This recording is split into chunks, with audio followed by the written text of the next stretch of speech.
কেমন আছো বন্ধুরা? রান্নার নতুন আর একটা ভিডিওতে তোমাদের অনেক স্বাগত। তো এখানে রয়েছে ভেটকি মাছ। দেখো দাগাগুলোও যেমন বড় সাইজের, পেটিগুলোও বড় সাইজের, একদম লম্বা লম্বা। 2 পিসই বোধহয় পেটি ছিল, বাকি সব দাগা।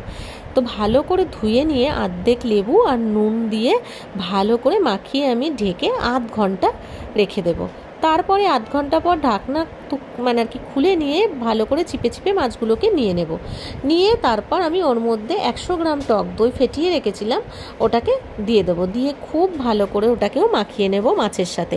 নিয়ে আরও 15 মিনিট আমি ঢাকা চাপা দিয়ে মাছটাকে রেখে দেব, কারণ খুব সুন্দর হয় এতে। আর বন্ধুরা খুব ভালো হয়েছিল বলে তোমাদের সঙ্গে শেয়ার করেছি, কিচ্ছু বাদ দিইনি, পুরোটা দেখবে সবাই। দিয়ে আমি এটাকে ঢেকে রেখে দেওয়ার পরে এদিকে মশলা করি। চলো, এখানে সর্ষে, পোস্ত, কালো সর্ষে, সাদা সর্ষে আর পোস্ত সম পরিমাণে নিয়ে ভালো করে ধুয়ে ছাঁকনিতে ভিজিয়ে অনেকক্ষণ রেখে এর মধ্যে নিয়ে নিয়েছি। কাঁচা লঙ্কা যাই যেমন ঝাল খাও সেই আন্দাজে নেবে। নিয়ে আমি একটু নুনটা দিতে ভুলে গেছিলাম, তা ওর উপর বসিয়ে দিয়ে আমি নুনটা দিয়ে নিয়েছি, তাতে তেতো হবে না। এদিকে দেখো নারকেল কুড়িয়ে রেখেছি হাফ কাপ মতন। এবার এটাকে আমি কি করব, ওর মধ্যে দিয়ে দেব। দিয়ে আবার কিছুটা মানে একটু সময় ঘুরিয়ে নেব। দেখো কেমন হবে, ঠিক এই আন্দাজে হবে, পুরো একদম পেস্ট হয়ে যাবে না, একদম মানে একদম খুব করে। ঠিক আছে, এইবার আমি ওইটা ঢেলে নেব মাছটার মধ্যে। এবার একটু হলুদ দেব, দিয়ে দেবো একটুখানি নুন, 2-4 দানা দেবো চিনি, আর তারপরে কাঁচা লঙ্কা বেশ কয়েকটা চিড়ে ওর মধ্যে দিয়ে দেবো, আর দেবো সর্ষের তেল। দিয়ে খুব ভালো করে এটাকে মাখিয়ে নিতে হবে। সর্ষের তেলটা একটু বেশি করেই দেবে।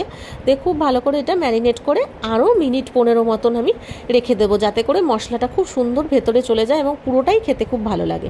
এবার 15 মিনিট পর আমি ওটাকে ঢাকনা খুলে নিয়ে কাজ করব। এদিকে কলা পাতাগুলোকে ভালো করে আমি ধুয়ে নিয়ে এরকম করে ছেঁকে নিয়েছি উপরে, তা যাতে করে ভাজ করার সময় না ভেঙে যায়, নালে ফেটে যায় কলা পাতা। এরকম ছেঁকে নিলে আর ফাটে না। এইবার দেখো আমি ঢাকনা খুলে এটা নিলাম, আর চামচ দিয়ে তুলে তুলে আমি পুরোটা নেব। এবার কি করব, কাঁচি দিয়ে না আমি পাতার ওই যে মোটা যে অংশটা থাকে না, শিরাটা আর কি বড় যে, ওটা কেটে দেব, না হলে ফেটে যায়। এইবার আমি তুলে তুলে মাছটাকে দেব, তার মধ্যে লঙ্কা দেব আর মশলাটা তুলে দিয়ে ভাজ করে সুতো দিয়ে যেমন করে পেঁচিয়ে নেয় যে কোনো পাতুরিতে, সেটা দিয়ে দেবো। তোমরা এটা চাইলে লাউ পাতা, কুমড়ো পাতায় করতে পারো, অনেকে আছে দেখেছি কচু পাতাতেও করে, জানি না। আমি কলা পাতাতেই সবসময় করি, কারণ আমার পাতুরি কলা পাতাতেই বেশি পছন্দ হয়। তো এটাকে খুব ভালো করে নিয়ে আমি সব কটা করে নেব।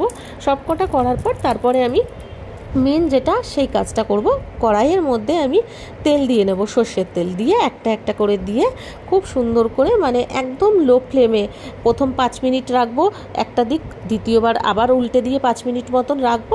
ব্যাস, আমার সুন্দর একটা পাতুরি রেডি হয়ে যাবে। এতে করে ভেতরের যে মশলাটা আছে খুব করে শুকিয়ে একদম কাটো হয়ে যাবে না, খুব সুন্দর মশলা থাকবে, যাতে তোমরা ভাত মেখে খুব ভালো করে খেতে পারো। আর এটা একদম মনে হবে খাওয়ার সময় তুমি বিয়েবাড়ি বা যে কোনো অনুষ্ঠান বাড়িতে বসে খাচ্ছ, যদি এইভাবে ফলো করে করো। আর আশা করি তোমাদের খুব ভালো লাগবে ভিডিওটা। আমি অনেক সুন্দর করে রান্না করেছি আর আমরা প্রত্যেকে ভালো খেয়েছি।